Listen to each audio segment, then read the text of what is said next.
Hello and welcome back everyone to the fifth episode of Projectozoid podcast, in which we are going to discuss about lessons learned, what that is and how to use it, and I will give you two examples of lessons learned from history.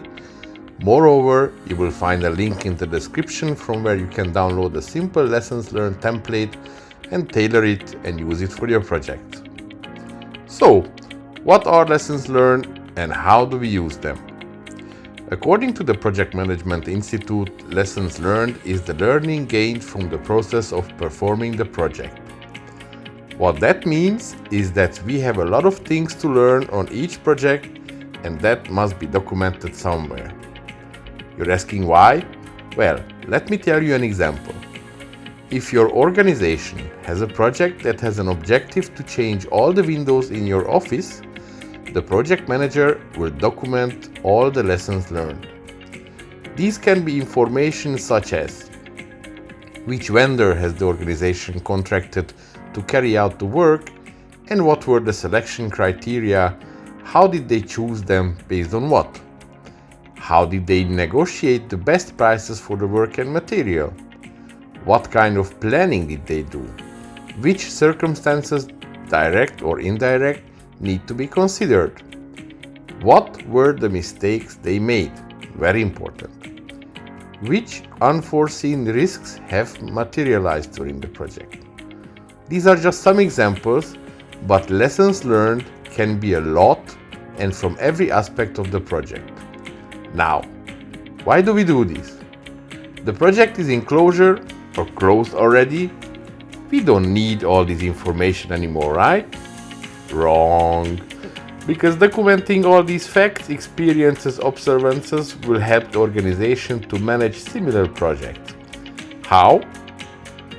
If the same company expands and has a new building, for example, where they want to change the windows, well, the team will just take the lessons learned and read them to prepare better for the project. Based on past learnings, you can build future plans.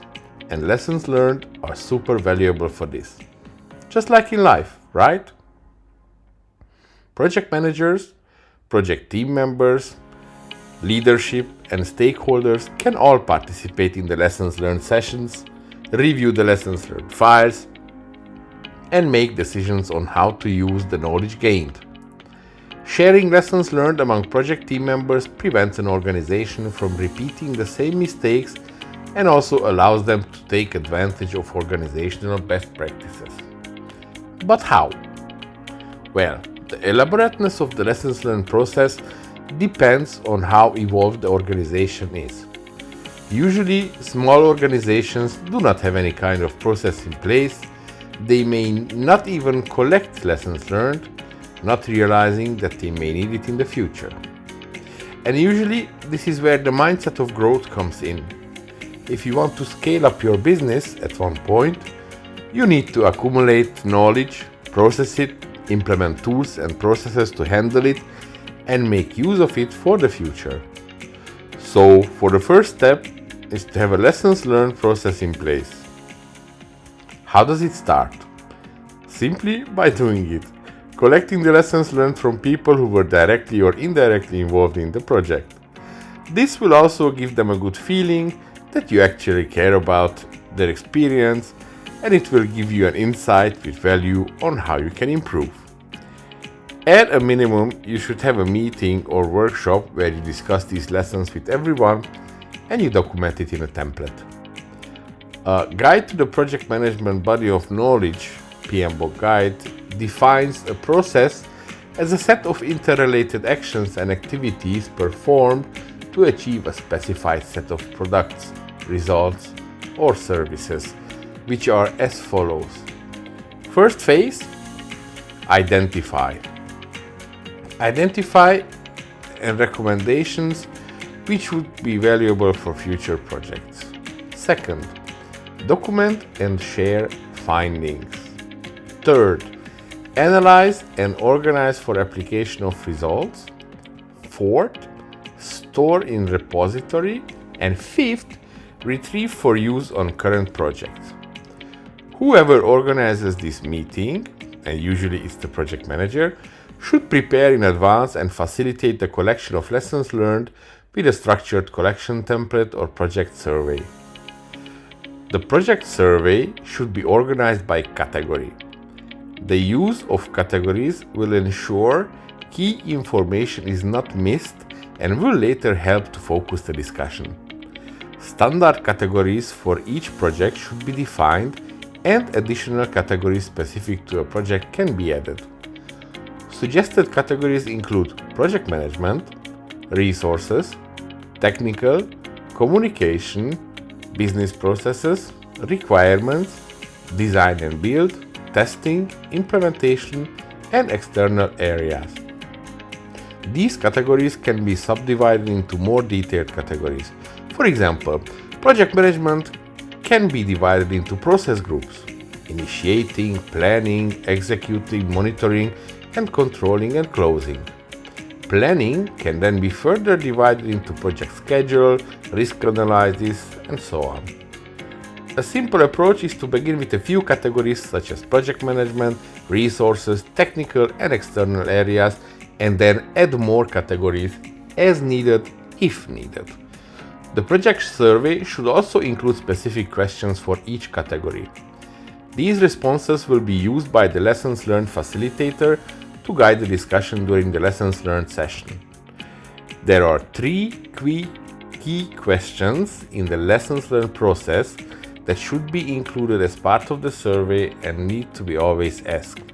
First question is, what went right? Second question, what went wrong? And third question, what needs to be improved?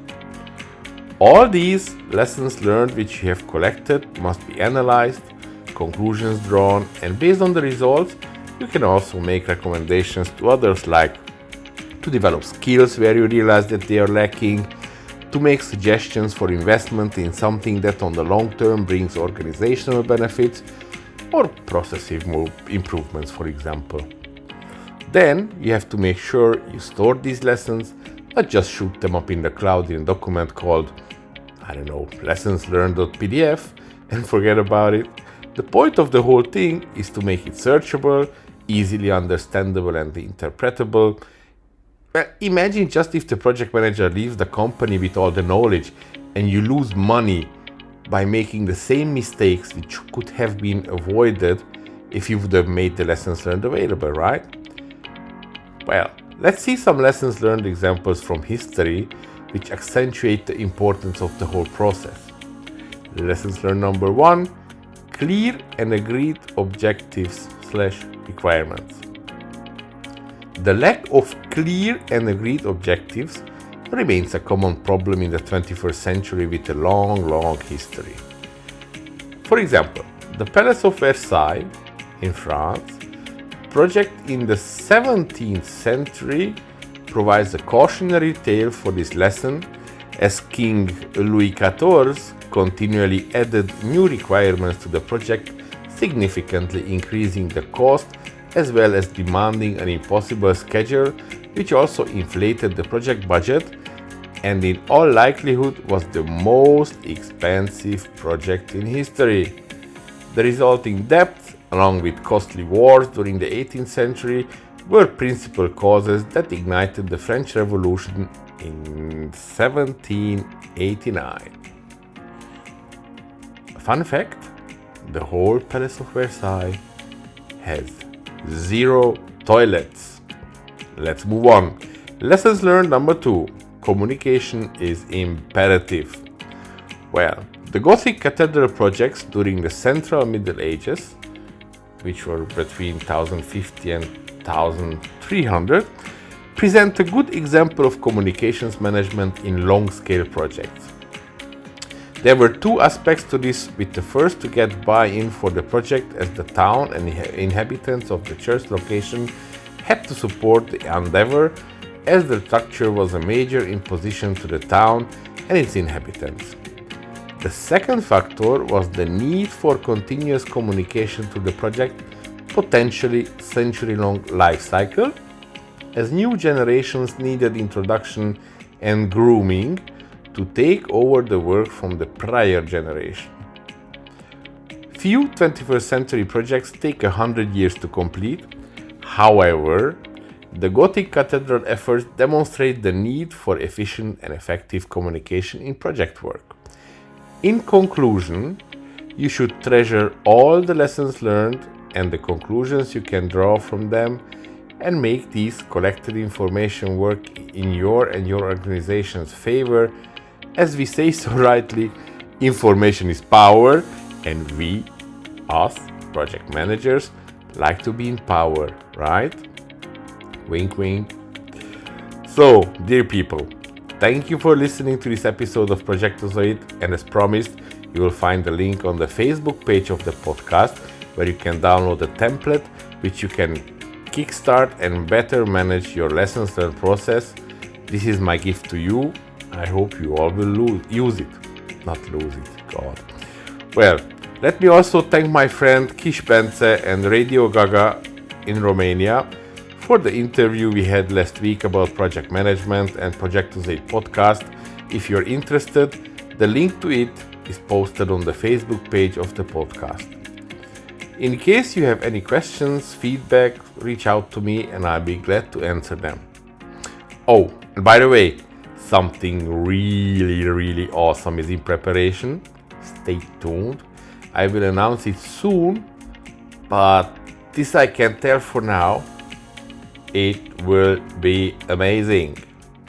Anyway, take care. My name is Zsolt Gáfalvi, and you've been listening to Projectozoid podcast, the place where we try to demystify the whole project management thing and bring it closer to you. May you listen to it with the pleasure with which I'm preparing it for you guys. Take care.